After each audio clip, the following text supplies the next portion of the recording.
به هر کسی محبت نکنید، حتی اگر اون طرف رو ستایش میکنید، میپرستید، چون هرگز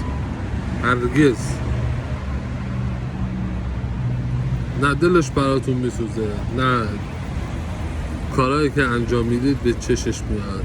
همیشه زبونشون اندازه زبون شتر درازه، خوبی ها رو نمیبینن، توقعهای سرسام‌آور دارن، زندگی رو نمیفهمن، نمیذارن خودت زندگی کنه، نه خودش زندگی کنه.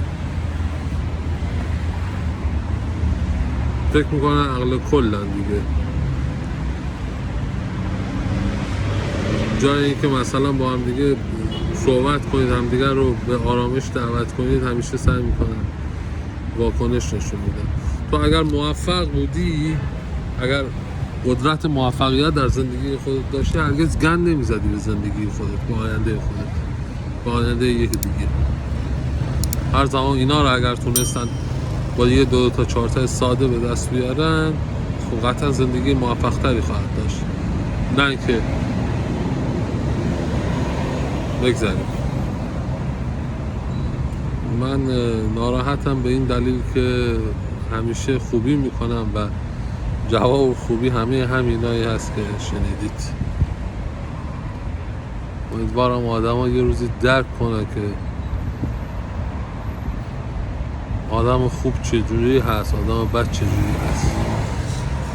همه رو به یه گاری نبندن. متوجه هستید چی میگم؟ وقتی کسی شما رو درک نمیکنه، شما از 7 صبح تا 11 شب سر کارید، هیچی داری از زندگی نمیفهمی، چه روز تعطیل چه روز غیر تعطیل، اینو یک ربات داری کار میکنی، سرآخرم همه تقصیرها گردن خودته.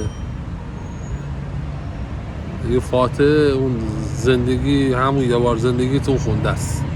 آره مثل من همین دیگه، علاقه به ادامه دادن این صحبت ها ندارم.